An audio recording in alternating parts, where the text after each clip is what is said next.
we picture hunger, we picture absence.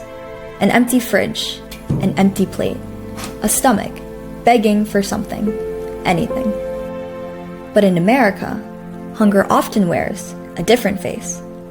Sometimes it looks like a lunchbox packed with chips, cookies, and sugar water. A pantry lined with canned pasta, processed meats, and salt-packed vegetables. A budget stretched so tight, nutrition falls off the list entirely. Because in this country, the question isn't always, is there food?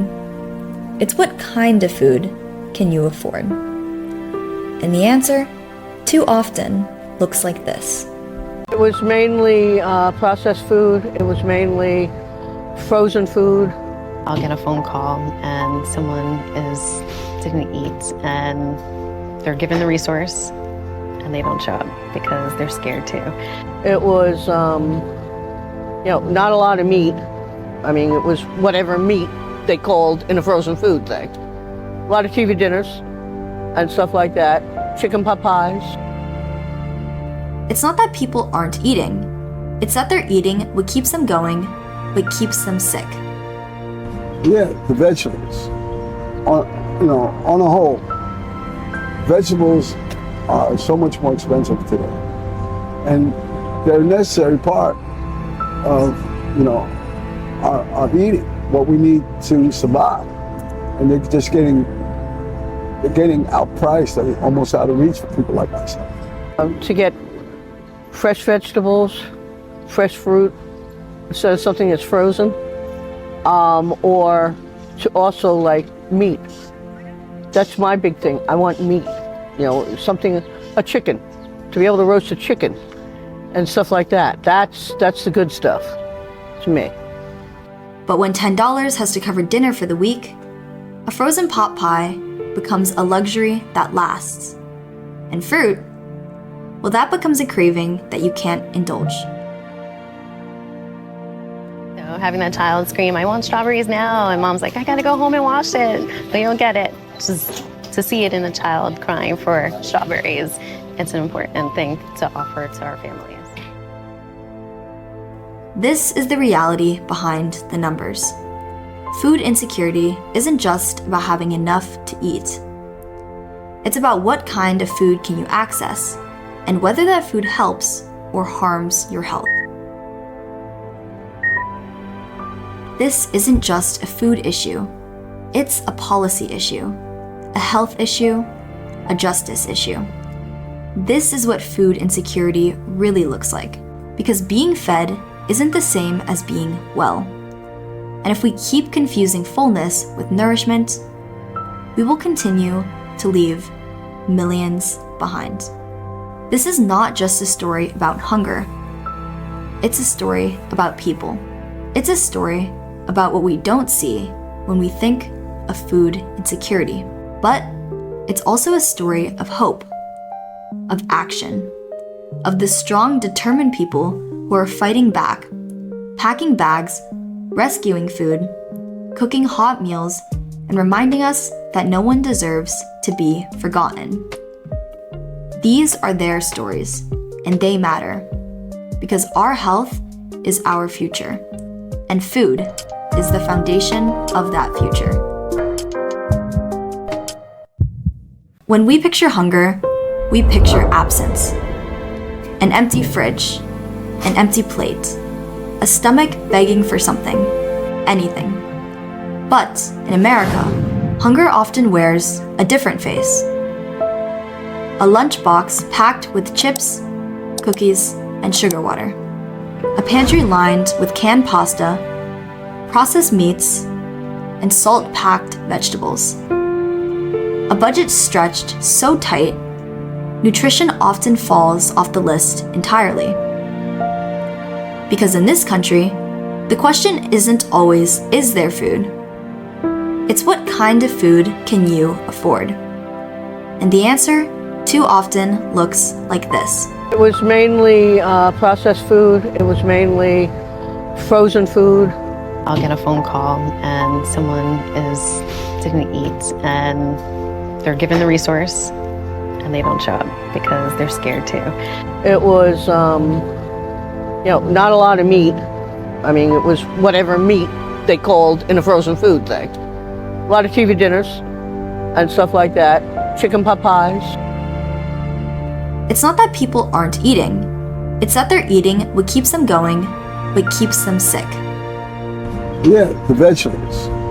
On a whole, vegetables are so much more expensive today, and they're a necessary part of our eating, what we need to survive, and they're getting outpriced, almost out of reach for people like myself. To get fresh vegetables, fresh fruit, instead of something that's frozen, or to also like meat. That's my big thing. I want meat, a chicken, to be able to roast a chicken and stuff like that. That's the good stuff to me. But when $10 has to cover dinner for the week, a frozen pot pie becomes a luxury that lasts. And fruit, well, that becomes a craving that you can't indulge. Having that child scream, "I want strawberries now," and mom's like, "I gotta go home and wash it," but you don't get it. Just to see it in a child crying for strawberries, it's an important thing to offer to our families. This is the reality behind the numbers. Food insecurity isn't just about having enough to eat. It's about what kind of food can you access, and whether that food helps or harms your health. This isn't just a food issue, it's a policy issue, a health issue, a justice issue. This is what food insecurity really looks like, because being fed isn't the same as being well. And if we keep confusing fullness with nourishment, we will continue to leave millions behind. This is not just a story about hunger. It's a story about people. It's a story about what we don't see when we think of food insecurity. But it's also a story of hope, of action, of the strong, determined people who are fighting back, packing bags, rescuing food, cooking hot meals, and reminding us that no one deserves to be forgotten. These are their stories, and they matter, because our health is our future, and food is the foundation of that future. These are the stories we don't hear, not because they aren't speaking, but because we haven't been listening. We think hunger looks like neglect, but sometimes it looks like someone who used to judge until they were the ones in need. One day, I was walking around and everything was fine. The next day, I had a stroke and I was in a wheelchair. We think we'll never be that person until we are. Be careful how you judge others, because it could very well be you that you're talking about. One moment, you're driving to work. The next, you can't make it up the stairs. So I learned that life can shift on a dime. It can change the way that you have to live it. A diagnosis, a layoff, a rent spike. These are the cracks people often fall through, and food insecurity is often where they land. Let's say you're blessed or you're not. It's normalcy. We all have different stories. We all have different backgrounds. And you don't know if your parents have a struggle, if your neighbor's struggling, or what's going on. Sometimes people have a facade that they keep up. They can drive a nice car, they can have a job, but sometimes it's still not enough to make ends meet. This is the face of hunger. A family that looks just like yours, except they skip lunch to make rent. A neighbor choosing between chemo and groceries. A grandparent feeding grandkids on $16 left after the electricity bill. You can't judge somebody that they're poor and they need food. You never know what someone's going through beyond their home or inside their home. They can have a nice car, they can dress nice, but you never know what sacrifices that they're making to make sure that they have food on the table. The truth is, food insecurity doesn't have a face. It has millions. It varies completely. It varies all over the place. It varies from people who have just gotten down on their luck. They're not certain about what they're doing. There's other people who've been doing this for years and they live this lifestyle. Everybody, I think in some shape, is food insecure in some way, shape, or form. Either that the supermarket is really far and they can't get on a bus to travel to the local supermarket, or a child in school that is eating school lunch and gets home and there's nothing there because mom was so busy at work and didn't have time to go to the store to get food. I would love to see everyone understand and be able to see that in food banking and in food insecurity and in the communities we serve, we see everyone. We see working parents struggling to cover groceries. We often see seniors on fixed incomes. And, coming off the summer, we see children who lose meals in the summer. So we have to support that with our summer feeding program. It's so many people that we see. Every walk of life is represented in food banking, right? In food insecurity. And honestly, nearly 270,000 kids in New Jersey, 1 in 7 are food insecure. So I would like people to understand that. The faces you see in this film are just a few, but they represent the millions more. Teachers, veterans, single dads, immigrants, kids. I remember one time someone was talking to one of the clients, and it sounded as if it was someone who had recently migrated to the United States. The person who was encouraging him asked him, "So what's your background?" And then this guy tell us his background. This guy was a professional in his country. This is someone who has like a master's degree. So this is the thing that, we also have to understand. People go through seasons in life. So you can have someone who's in a season that right now they need to go to the food pantry, but this is not their whole story. There are a lot of people that are going to bed hungry. Not people that have children. It's people, the seniors. When a senior has to choose between medication or eating or paying a bill, that's not right. Food insecurity isn't about willpower. It's about access, circumstance, respect, and dignity. And we're all not just indigent. It's just that we all need help. Some people need help in other areas of their life. This just happens to be one of the areas that I need help with, which is food and sustenance. You've seen their eyes. You've heard their stories. These are the people we walk past on the sidewalk, in the grocery store, at school pickup, but for once, let's not look away.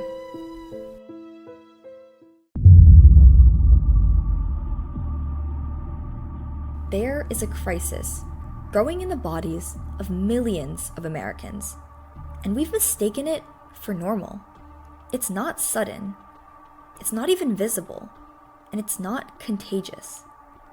But it's everywhere, and it's killing us slowly. I mean, I saw it coming because I worked in the food industry, and the food industry was getting a lot of pressure to clean up their labels, right? So that's what I saw. Let's stop pretending we don't know. Kids are getting sick, not just with colds, but with hypertension, with liver disease, with diabetes. We know in the profession that children are definitely getting diseases earlier in their lives. So there was always type 1 diabetes, which is something that would happen genetic. But now we're seeing type 2 in much younger children because of the weight issue. Or we see insulin resistance, or we're starting to see heart disease. We're even seeing hypertension based on the sodium that the children are intaking. Sugar is a huge issue because sugar is in everything. This isn't a fluke. It's not rare. It's the result of how we feed people and what we fail to teach them. I see what they're selling us and what people are eating, and at my age, it's scary. I try to really eat good because it's a funny thing about life. The longer you live, the longer you want to live. Because what they're selling is cheap, it's easy, and it's deadly. The sad state of affairs in this country is you could drive up to a fast food restaurant and for $5 you get a meal that seems great and it's horrible. It costs more to eat right, and that's the whole state of affairs. Sugar is everywhere. Salt is everywhere. Fast food is more accessible than clean water in some places. All these dyes, like why is my yogurt hot pink? You know, are strawberries in there? And if they're not, like, should I really be eating this? We've turned food into poison, and we feed it to kids without question. My kids grew up with these, healthy options. In fact, my kids, whenever they saw soda in the house, they're like, "Mom, we're having a party," because they knew that's the only time I bought soda.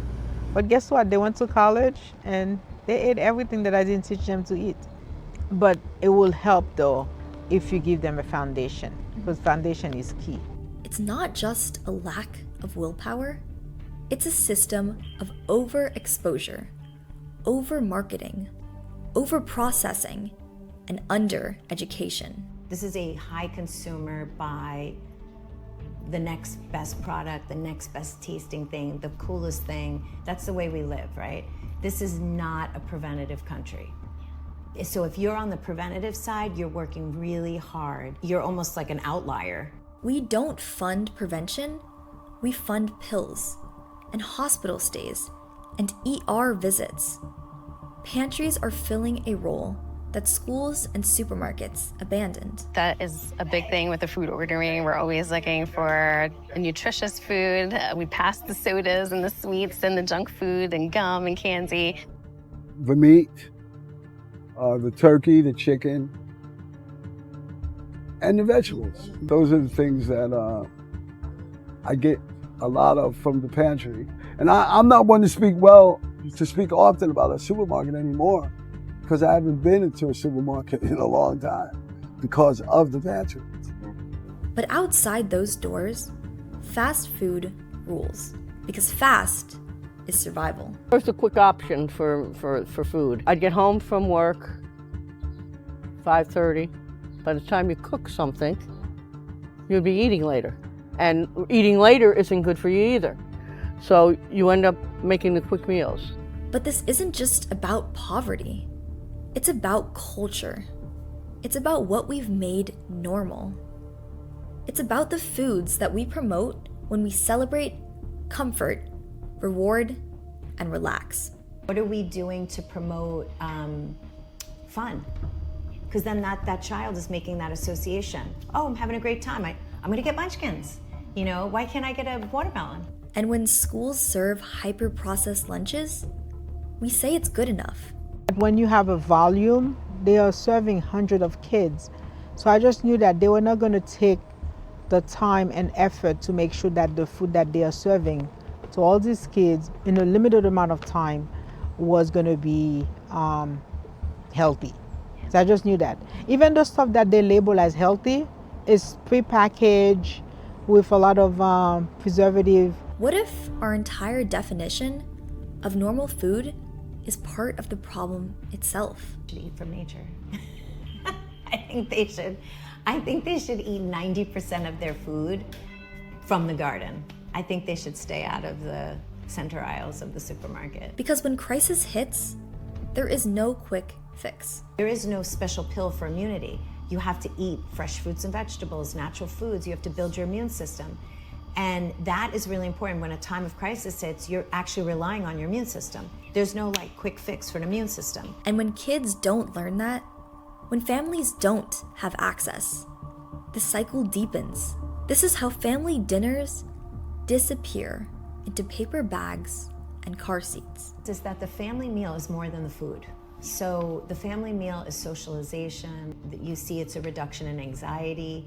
It's a time to express, I had a good day, I had a bad day, I'm worried about this, I'm nervous about that. But now, those moments are traded for drive-through bags and solo screens. This isn't just a crisis, it's a collapse.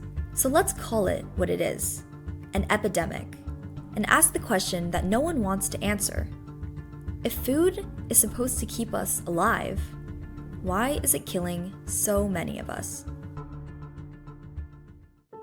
They say the roots of poor health start in the hospital, but really, they begin much earlier, on the street corner, in the stores nearby, in what's available or not.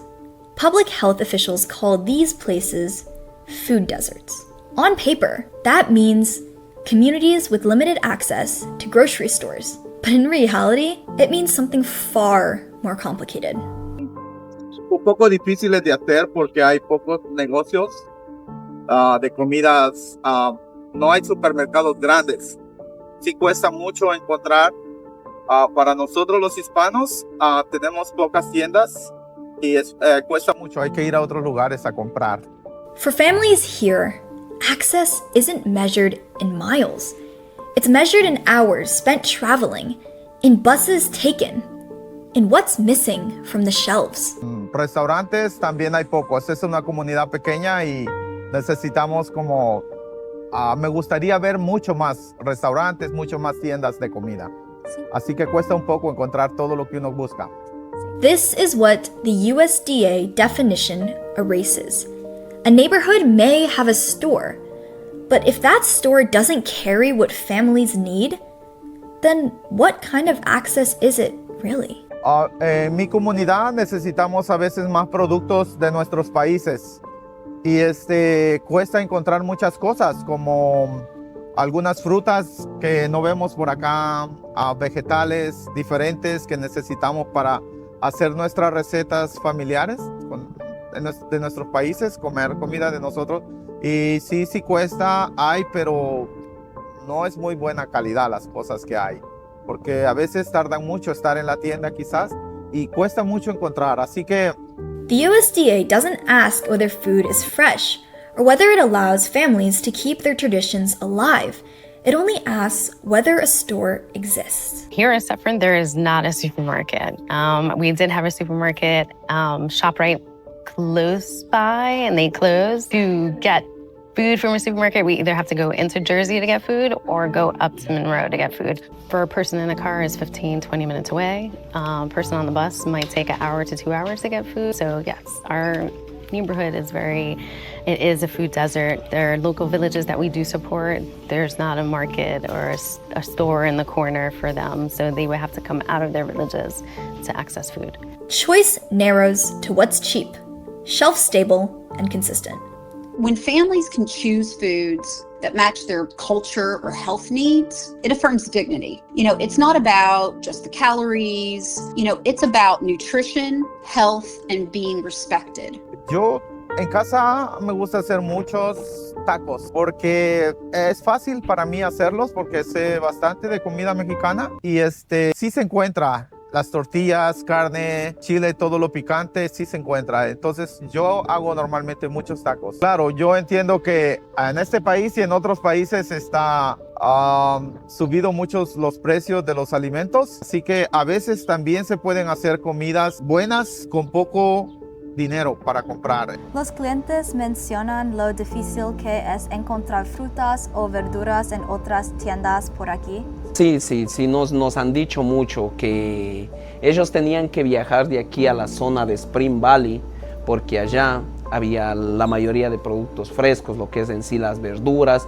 y productos conocidos para ellos. Entonces, nos han dicho muchas de las veces que están muy agradecidos que nosotros hayamos abierto con gran extendida de esta tienda. Entonces, ellos se evitan ya el viaje para allá y nos compran. Ellos ya no tienen que hacerse ese viaje hasta allá.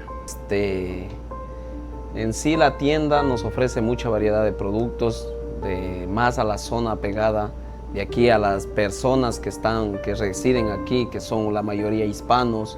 Tenemos muchos productos para más o menos Centroamérica, lo que es México, Guatemala, Honduras, Ecuador, Colombia. Ofrecemos una variedad de productos, todos muy frescos. Charlie's store is a rare exception, but one store cannot undo decades of disinvestment. The USDA's formula doesn't ask whether food is nourishing. It doesn't ask whether families can afford it. Presence does not equal access, and access does not mean nutrition. Families are making trade-offs. between health and affordability every single day. My dream is that could we get to the point where we're actually getting into looking at the nutritional value of food. In Fairview, one of the largest food pantries, which is also a community that is a food desert, and they changed to a choice pantry. They have a lot more fruits and vegetables. They've cleaned up their labels. The USDA's formula doesn't ask whether food is nourishing. It doesn't ask whether families can afford it. It doesn't ask whether the shelves hold dignity or just survival. Because this isn't just about deserts. Deserts are natural. This is about design. A system that measures presence, not possibility. That says good enough. But it's not, and it never was. When we talk about hunger, we imagine scarcity. But sometimes, the food is there. It's the system that's missing. There's actually a space between poverty and stability, a space where you don't make enough to eat, but make just enough to be disqualified from help. It's a gray zone, and Rosemary lives there. I was a machine operator. It was a plastic bag factory. She's a retired factory worker, a caretaker, a cyclist by necessity. I had a backpack.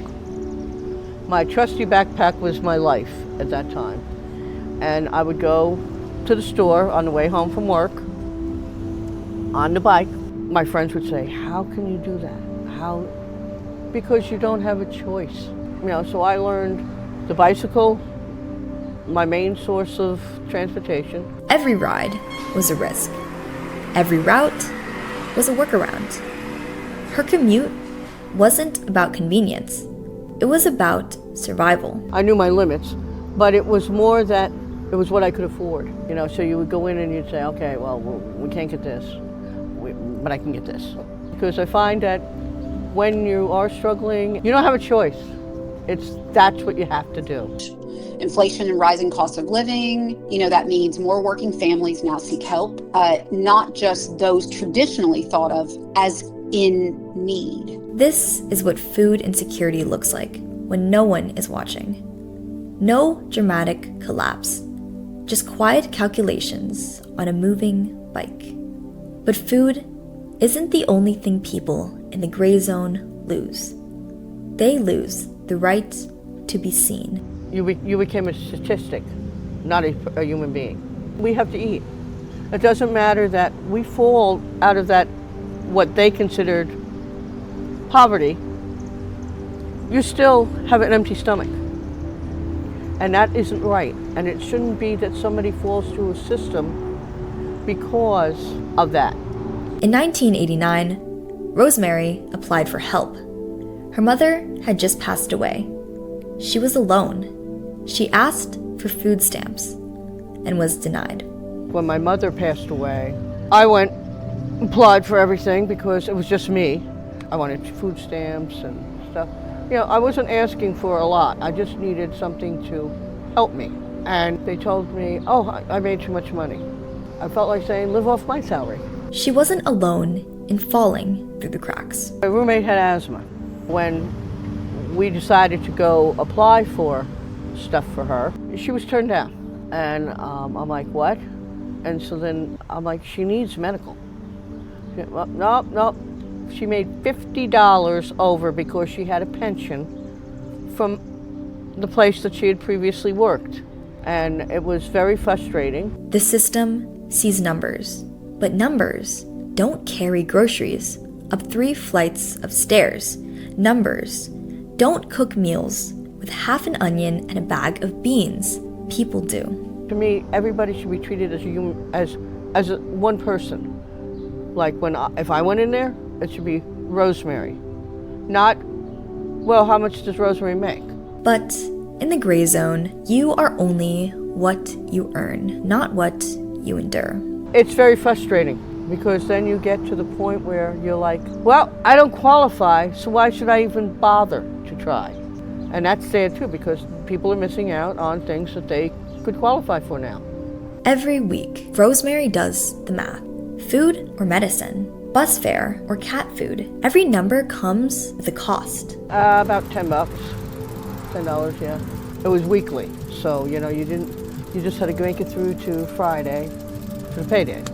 But it was like living paycheck to paycheck. And yet, despite everything, Rosemary doesn't hide. If I'm hungry and there's a resource that I can go to get something, I'm gonna go. I don't care who sees me. I don't care, it's pride be damned. There are thousands like her, too poor to afford food, but too well off to be helped, too dignified to be pitied. If we truly care about hunger, we need to care about the people who never make it into the data, because no one should have to starve just to qualify.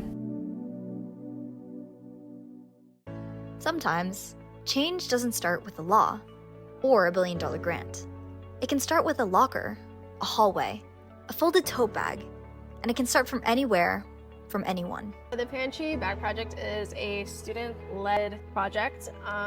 It is run by myself and another student. We collect reusable grocery bags. We count, collect, organize, and then provide them as a resource to the community food pantry. What seems simple, a bag, is actually transformative. And for Maya, it all began unexpectedly, through her mother's work at the pantry. The story behind the Bag Project is more of one by chance. I was introduced to the Bag Project when my mother became a part of the Community Food Pantry's team as intake coordinator. And Solomon had been searching for a partner to run the project and expand it. And I eventually stepped up and said I could do it. She didn't expect much at first, but she soon realized a bag isn't just fabric, it's dignity. I never imagined in a million years that I would go around being like, I would love your grocery bags. They're so important to us. I think it's something that is definitely overlooked. In a world where food insecurity feels overwhelming, Maya found that sometimes dignity fits into the handles of a sturdy bag. When I'm actually bringing in the bags or I'm in the back folding the bag, by the end of the day, I'll have a huge bag and I'll look at it and I'll be like, that's 250 bags that will be used in a day. Seeing the work you put into something and then seeing where it's gonna go directly is huge. Each folded bag is peace of mind. Each one is proof that small actions can ripple outward. Her message to other young people: don't wait. And her age? Well, it wasn't a limitation. It was actually her strength. The one thing that I have realized through this project is a lot of times your age is the power you have. Being able to confidently go out and say, yeah, I am 15, 16, 17 years old, and this is something that I'm committing myself to ambitiously. It's impressive. That is what gets you the support that you need from your community, and let yourself shine, right? Just do it. I feel like that's a Nike slogan, but whether it's gonna explode into a statewide thing or just a small community of 20 people that you're impacting, put the good out there. There's no harm that comes from it. For families carrying 40 pounds of food home, these bags aren't optional. They're dignity in action. And it's not just about clients, it's also about community. Students, middle school through high school, coming together. Like, I've never seen anything like it, really. I mean, how hard is it to get a teenager to fold their laundry, and they'll come in and they'll fold bags for me. And they'll do it, like, just with the greatest smile on their face. And if she can go back to that nervous kid at the very beginning, what would she say? I don't know if I want to change anything. Maybe a few words of reassurance, like, hey, you might have all these grand ideas, big and small, like it might turn out horrible or it might turn out amazing and it's like the best thing in the world. And it is the best thing in the world, but I would ask her to see where it takes her, let it be, just do the work, see what comes of it, and enjoy the process. And that's Maya's story. Proof that even a simple bag, in the hands of a determined teenager, can carry more than food. It can carry dignity, it can carry community, and it can carry hope. We've seen what hunger looks like. On maps, in systems, in stories weighed down by shame. But here, there's a different story unfolding. One written in ripe tomatoes, carefully stacked egg cartons, and the hum of conversation. This isn't just a food pantry. This is a revolution. A place where dignity is stocked on every shelf. Not just a handout. It's a hand up, okay? We're not just feeding them. They come in and they're an integral part of what they're doing. People leave here with a sense of pride in who they are more than when they came in. This is the Community Food Pantry in Suffern, often called the Suffern Pantry by locals. Here at the Community Food Pantry, they have the option to choose the food that benefits their family, either culturally or food sensitivities. They get to choose what is best for their household. We can't determine that this is what we're giving you and you can make it. But its impact stretches far beyond this neighborhood. In a world where food aid often comes prepackaged and predetermined, choice is radical. And here, it's standard. The thing I think that sets us aside from others is this is a choice pantry. The way we give out food, it's a choice pantry, and people can choose what they want. They don't have to take everything. We're a choice pantry. The client can pick out if they want, a ripened banana or a not so ripe banana. Let the client choose. So those little things matter. We enable them and empower them to come in here and take a shopping cart and walk like an aisle. And it's more than just a matter of preference. It's about agency. It's about health. It's about empowerment. I've seen people that walk past anything that's processed, they don't want it. So I think more than anything, it also sends a different message. It's saying that, you don't have to compromise your health just because you are going through food insecurities. That's not the point. The point is that we want you to be properly fed and we want you to have, nutritious food for you and your family. Dignity isn't just a philosophy here. It's in the design.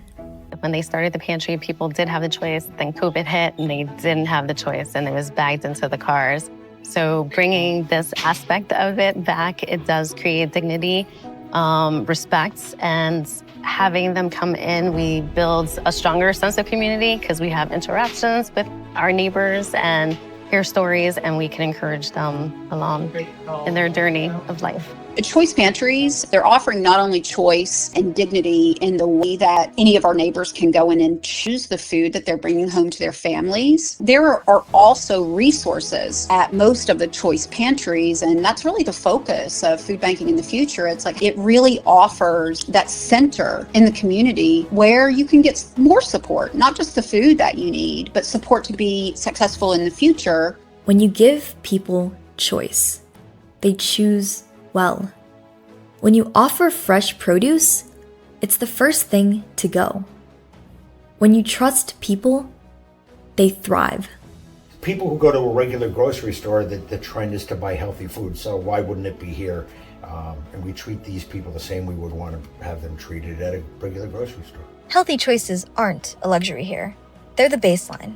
And most importantly, they're an option. There are people who do that by choice. They can afford to have the fresh food, but it's good to know that the people who are coming to us as clients, if this is something that they want to do, they want to maintain fresh food in their diet and the diet of their children, they do have that option. And beyond nutrition, those choices ripple into daily life, into bills, tuition, comfort, and survival. Pantry has allowed me to delegate that part of my bills that I was spending on the nutritious food that I'm getting from the pantry. And I can take that money and put it towards other bills that I need to sustain my life. It's helped me so much that it's hard to describe. I'd be here all day.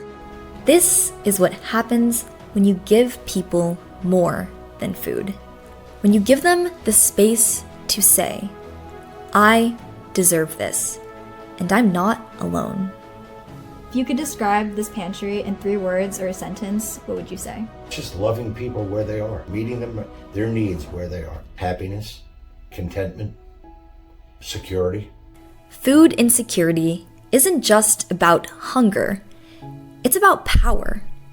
And when we place power back into people's hands, when we let them choose what goes in their bag, we're not just feeding them, we're trusting them, we're lifting them, and maybe, just maybe, we're healing something bigger. It begins before the pantry doors even open, before a single tomato is sorted, before a single shelf is filled. It begins with a truck, not with a donation bin, but with a soup can, but with food that almost didn't make it. So they come around 11 o'clock, they unload. We never know, it's like a mystery box. We never know what we're gonna receive. They already know from the style of our pantry and how it's set up. Bread is important, fresh fruits, vegetables. These aren't second-rate items, they're just second-chance ones. A box with a dent, a banana with a freckle, a bag of carrots, perfectly fine, except for a date printed in ink. Expiration or sell-by date is just a best by date. It doesn't mean that the food mysteriously explodes after the date comes. Milk, if there's a date where it does have to be pulled off the shelf of a retailer, we want to work with that agency to make sure that they can pick it up that night so that they can give it to their neighbors that night before the best by date. At most supermarkets, this food would be considered trash. Here, it's a treasure. I get anywhere from, I would say, 1,000 to 2,500 pounds every week. Each item is inspected by hand, one by one. And what the world calls expired, they call dinner.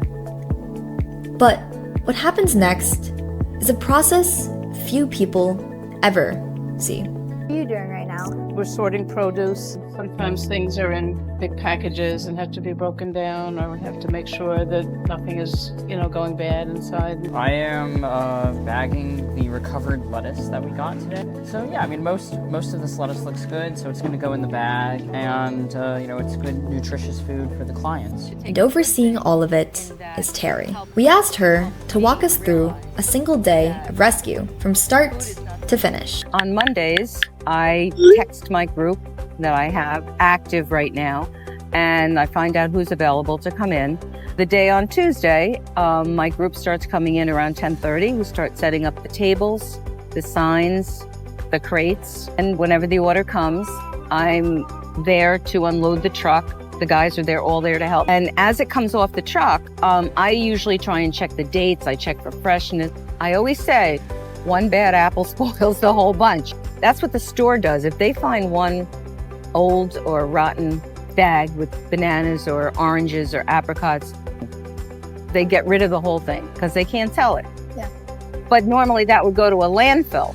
And this is how we recover the food. We open them up, we repackage them, we tie them up, we make it very presentable for the clients that come in, and they're so thankful. We know that every 2 weeks we have approximately 300 clients that come through, so it's 600 a month. So after everything is crated, everything is stored in the refrigerator, we have it marked Tuesday and Wednesday, and we have it out on the silver table in the pantry to go out to the clients that day or the next day. It is a large process, and it takes a lot of people and a lot of caring people. It's hands-on. It's meticulous, and it's rooted in care. The enthusiasm of the volunteers. When we have a big delivery here, these guys, they show up with their gloves on in the rain, in the snow, ready to unload a truck, all in great spirits and all ready to work. It's contagious when they're like that. Everybody, it's a team, it's a family, which is what's awesome. And for Terry, this isn't just a system, it's personal. And growing up, I had 10 kids in my family. I was the oldest. My mom lived check to check, and we wasted nothing. We weren't allowed to. It helped me realize that food is not something, we take it for granted here in this country. It's a lifeline for them. There's no scanner, no automation, just judgment, knowledge, and care. Food rescue is really cool because as the grocery stores local to here, they have products that may be a little unsightly, a little damaged box, or a package of 6 that's broken open so they're individuals, or nearing expiration but not expired, where some people may turn their nose up to it. And we get that donated here, and we package it and put it together so that people have products that they wouldn't normally buy. Yeah, I mean, some very, very good stuff that is very pleasing to people. And it's great because I guess in the past, these grocery stores would be throwing that stuff away. And now they're not. Now this stuff is being used and eaten. It's great. Across town, Larry's team at Touch is doing the same at scale. On average, we're rescuing over 100,000 pounds of food every month. And how many pounds of food do you guys think you guys rescue? Oh, a lot. I mean, in a day, it could be 4,000 in a day. It varies. It could be 2,500, it could be 4,000, it could be 6,000. It varies. Monday is usually our busiest day. It's our heaviest day because of the food that accumulates over the weekend. With efficiency, we don't lose the food in the supply line. We pick it up direct at the supplier and we bring it direct to the food pantry, but the food bank still gets credit for doing that good work. So we can't do it without being a partner of the food bank. I can really speak to the diligence of all of the hundreds of enabled agencies that are out there picking up this food for their communities every day of the week. They do a tremendous job in getting food out to their neighbors. Fresh produce from farms, surplus from Acme, items rejected, not because they're unsafe, but because they aren't perfect. If you ever gone by an apple orchard and you pick your apples and the trees are filled, but there's 100,000 apples on the ground, you're like, what happened to these apples? That would be gleaning, like collecting these items before the earth takes them back, right? We have 8 members of our team that visit warehouses, visit retailers, visit farms every day of the week. We are on the road and we call ourselves road warriors because we really are going directly to where we think and know that food might be available. And what the system leaves behind is staggering. I know last year we were just under 100,000. That is a lot of food. I just think of the overwhelming amount of pounds of food that is and where it would go. And all the people that are hungry that could have used it. It's very overwhelming sometimes. Food rescue isn't about salvage. It's about justice. Do you remember the first time you realized how much food was being thrown away? What was that like? I would say my first week starting. Larry actually told me this program just only exists here. In a lot of states and stuff like that, they don't even do stuff like this. So who can imagine how much food is getting thrown out all over the country and the world? I'm compassionate about the fact that you don't throw away food. I really cringe when I have to throw away things that look perfectly fine. This is rescue. This is a second chance. One delivery, one decision, one team. That's all it takes to turn waste into nourishment and stigma into community. Because food insecurity and waste aren't separate problems. They're the same wound. And here at the pantry, every bruise, every dent, every extra apple is a part of the cure. What if the solution wasn't just in the food that we give, but in the way that we grow it, in the soil beneath our feet, in the people who protect it, in the choices we make before the meal ever hits the plate? On land stewarded without chemicals since the 1960s, a new generation of farmers is digging deep, where regenerative farming practices guide every seed planted and every choice made. I'm Christine. I'm one of 3 women that co-own and operate Wild Trillium Farm. We share land with the Goggers at Natural Farm Stand in Richmond, Illinois. And this is our 5th season.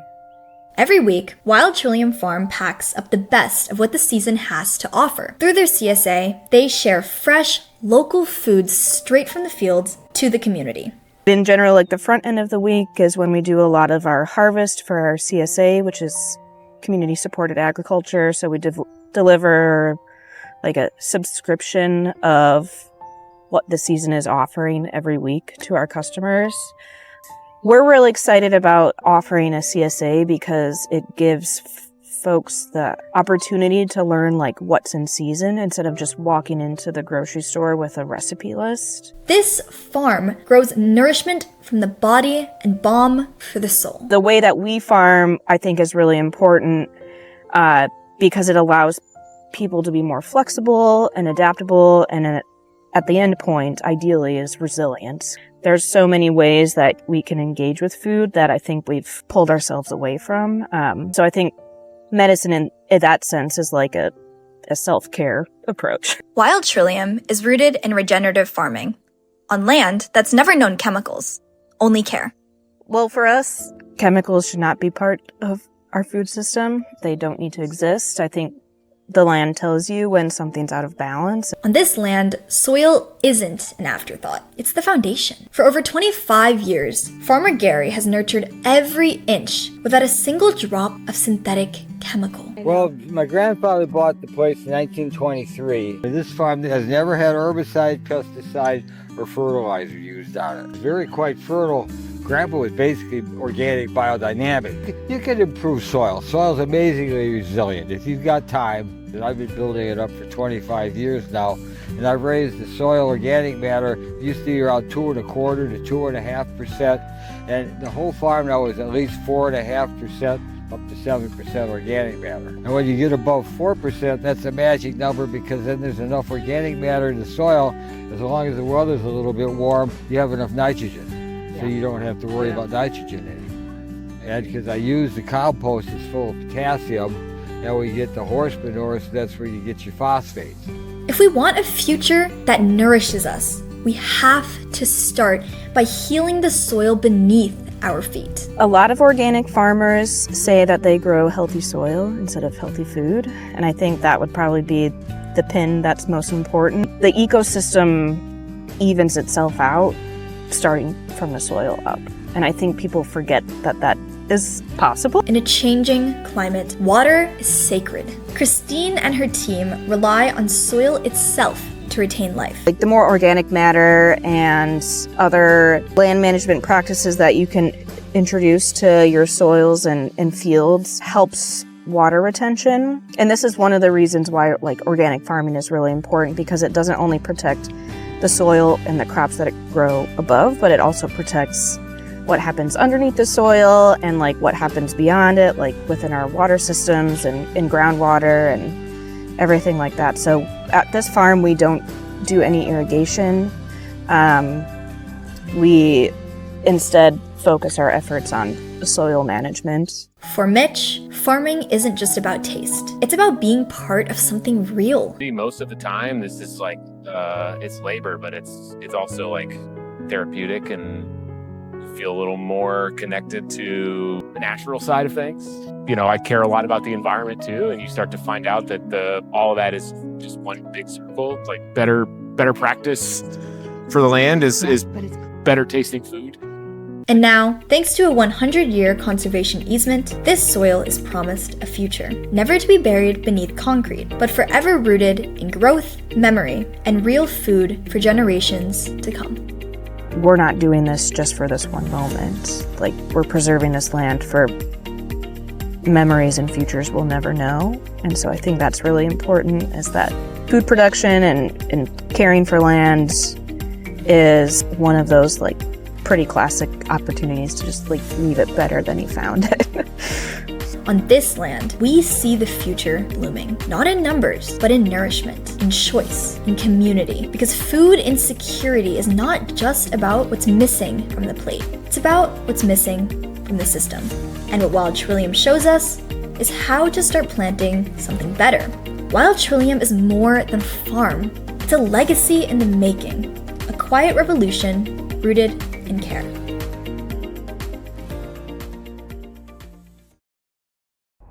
When we think about fixing hunger, we often focus on quantity.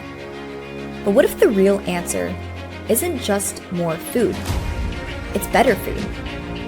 And what if the real transformation begins not in the emergency room, but in a garden bed? Stacy Antine, and I'm a master's in food and nutrition, and I'm the founder of Health Barn. Stacy didn't start on a farm. She started in corporate PR, but something didn't sit right. During one of my classes, the professor had said, this would be the first generation of children that would not outlive their parents based on lifestyle. And I was kind of like, did anybody, like I was so stunned, and everybody else in the room was taking notes, and my brain was like on fire, and I was like, wait, these sodas, the big gulp sodas or the supersized everything. So we're not gonna educate kids about the fact that this is actually hindering their lifespan. So she left the boardrooms behind and built something from the ground up. Something alive. Health Barn USA is not just a place. It's a philosophy. We're entering the Health Barn Garden, which, as I told you, what's so unique about it is that kids take care of this. Stacey Antine is living her dream. After a successful career in public relations, she traded her power suit and big city office for blue jeans and a barn. Health Barn USA is the result, a hands-on program to teach children and families about organic farming and nutrition. Are you guys excited to be back in the garden? Yeah! What a great idea! Teach kids all about nutrition and healthy eating by letting them grow their own fruits and vegetables. It's the mission of Health Barn USA, and it's mission accomplished. What makes Health Barn different is the kids are naturally growing their own vegetables. I wanted to create a place where kids could actually be excited about fruits and vegetables. What I want you to do is pick a Brussels sprout and eat it. Research is pretty powerful at 3 years old that if you start exposing them to different fruits and vegetables, trying it multiple times, that these are habits, because these are all habits that form. It's much easier to form a habit at 5 than it is at 40. You should definitely start at an early age so you develop this foundation of knowing to eat healthy, which foods are good for you, which are not. So I think that's definitely important to start from an early age. At Health Barn, children don't memorize food groups. They dig them up. We just installed an organic orchard with fruit and nut trees. So you get kids excited about growing food that's not coming from a factory. I remember chopping carrots. I picked them straight out of the garden, and the carrots tasted so fresh and nice, and they tasted really good straight out of the garden. And it works. One child learns veggie chips come from a factory, not a plant. Another trades graham crackers for carrots. So it's about trying and exposure, but it's also about learning. Okay, for a child, it's so simple. It's like you go out to the garden, you pick a carrot, you bite it, and you're like, I tried it. Education can spark agency at any age, but especially when it starts young.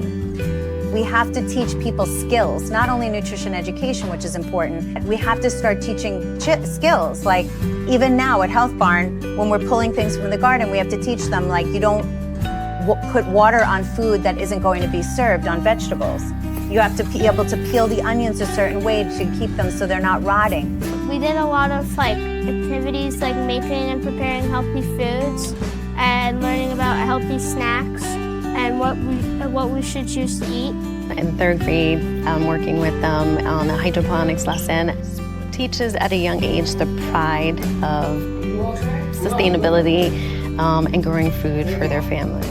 This is about giving families not just food, but knowledge. You can't fault a child for choosing soda over water unless you teach them why. Nature will never go wrong. We can't go wrong with nature. And the ripple effect, well, it reaches parents, homes, entire communities. The child is being educated, and then the child's enthusiasm, the parents are like, yay, yes, you want to make raspberry crumble? Or you want to make a smoothie today, the rainbow swirly smoothie? Great. Eating a melon fresh from the garden. Have you ever had this experience? No. And is it good? Yes. Is it, how good is it? It's great. It's better than the one from the supermarket. And that is a honeydew melon. Did you know that? Yes. Great. Do you know what vitamin it's high in? No. High in vitamin C. Well, whatever vitamin it has in it, it sure tastes good. We've been trained to think that labels like natural or low fat means good for you. But what if we taught people how to look deeper? You have to look at the ingredient list. You have to see, what's in my food, because I really don't know. Nutrition should always be at the center of any conversation about food, because we are what we eat. So if you're not eating well, eventually it's going to catch up with you. The system may not always offer the right options, but with knowledge, people start asking better questions. They start reading labels. They start packing their lunches, and they start to support each other. If we learn, like someone share an article about how you should not eat a particular thing, we're all gonna stop eating it. When you teach a child or a parent how to make one better choice, that's not just nutrition, it's transformation. It's important. We're teaching people to do things. The old saying is, if you give someone a fish, they'll eat for today. If you teach a man to fish, he'll eat every day. Education is the only real empowerment. If you don't give them knowledge, you can't empower them. And you can't expect them to make healthy choices with no knowledge. Maybe it starts with a seed. Maybe it starts with a class, a taste test. But it grows into something bigger. So it's really strong bodies and healthy minds. That's our slogan, and that has not changed. And maybe one day, food won't just be a product that we consume or a crisis that we can fix, but food can be a right that we nurture.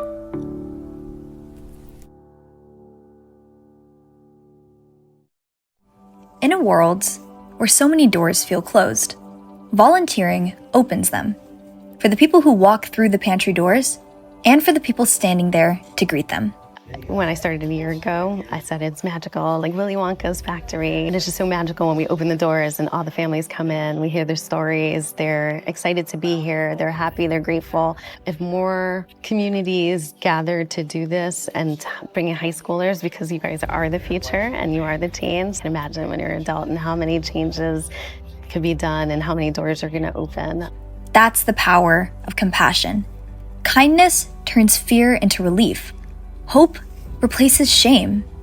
It doesn't matter so much if they've never volunteered before, if they have volunteered before. It's more so where their heart is, if they're kind, if they're compassionate. Those are the key factors for me. Because volunteering isn't about resumes. It's about heart, about showing up, about seeing someone, and about being seen. The point is to have the connection and make them smile, eye connection, contact, give them a little joy for that day, even if it's for just a little moment, so that they can take home with them, that human connection. Yeah. And it's the same for the volunteers. Perhaps they're, either going through a tough time, lost a job, and has found us, come to us and said, you know what, maybe in my downtime, I can do something positive. Every smile, every bag carried, every carton of eggs handed with dignity, it adds up into something bigger than food, into a family. It's kind of like a family environment in a sense, because you know who's sick, you know who's on vacation, you probably know who had just had a grandchild or some other lovely activity such as a graduation, a prom, I want to see the dress. The connection is what's special. And here's the truth.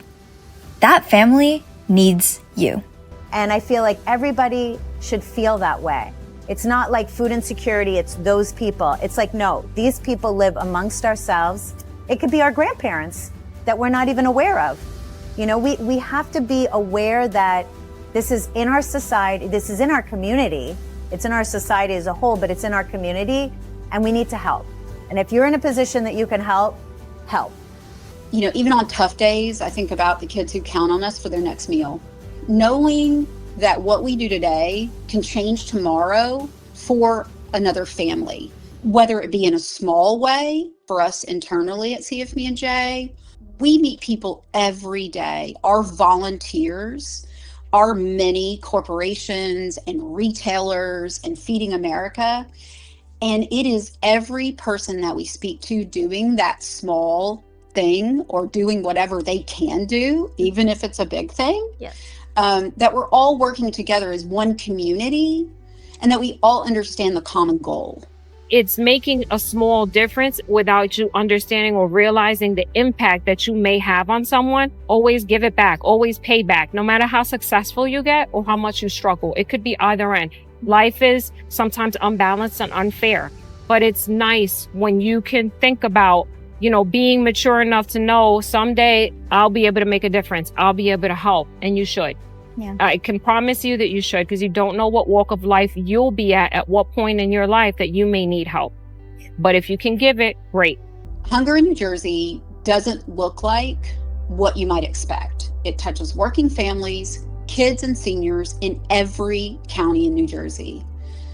My message, and the message that keeps me going, and I would love for everyone to know, is that together we can ensure that no neighbor goes hungry. This is the call, not for someone else, for you. So, step forward, bring your kindness, your hands, and your heart, because volunteering isn't just helping others, it transforms you too. No judgment, happy, loving, caring, giving, lots of kindness. Everybody needs that one up, and this is the place that they can receive that hope and support. That place can start with you today.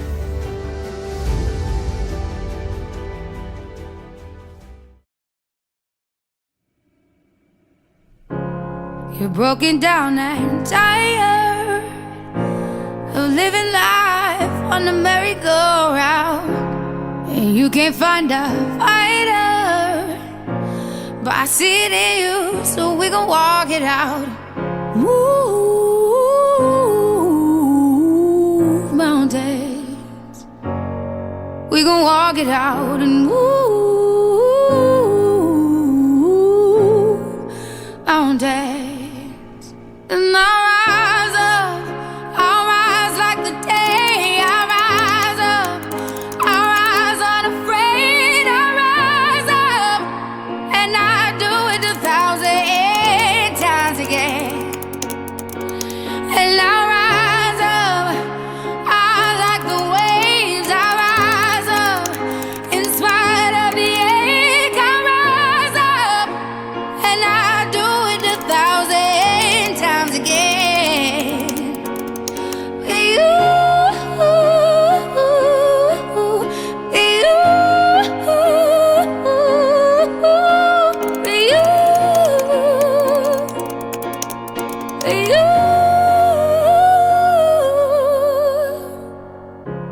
The silence isn't quiet, and it feels like it's getting hard to breathe. And I know you feel like dying, but I promise we'll take the world to its feet. Move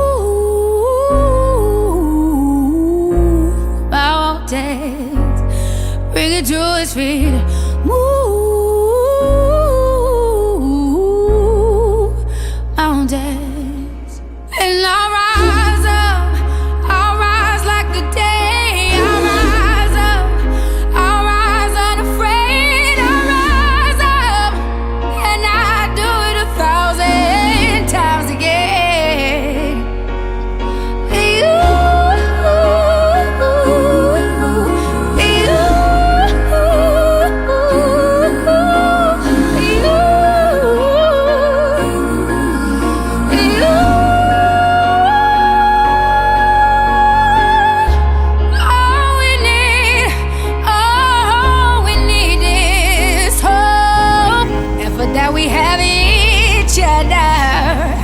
And for that we have each other, and we will rise, we will rise, we will rise,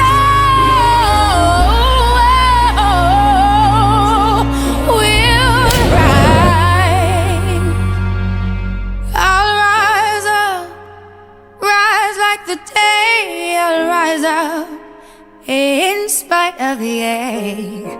I will rise 1,000 times again.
With everything I've ever done, I give it all to everyone for one more day.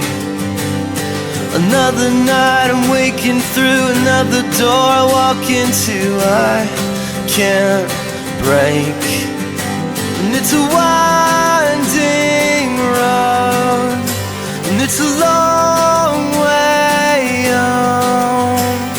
So don't wait for someone to tell you it's too late, 'cause these are the best days. There's always something tomorrow, so I say let's make the best of tonight. Here comes the rest of our lives.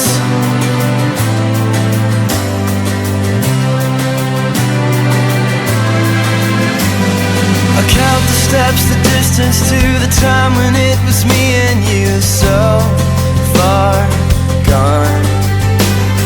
Another face, another friend, another place, another end, but I'll hang on. And it's a winding road, and it's a long way home. So don't wait for someone to tell you it's too late, 'cause these are the best days. There's always something tomorrow, so I say let's make the best of tonight. Yeah, let's make the best of tonight. Here comes the rest of our lives.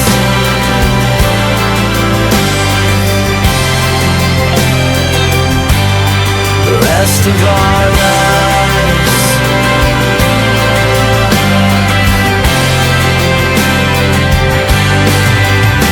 And it's a winding road, it's a long way home. So don't wait for someone to tell you it's too late, 'cause these are the best days. There's always something tomorrow, so I say let's make the best of it. Don't wait, 'cause no one can tell you it's too late, 'cause these are the best days. There's always something tomorrow, so I say let's make the best of tonight. Yeah, let's make the best of tonight. We'll make the best of tonight. Here comes the rest of our lives.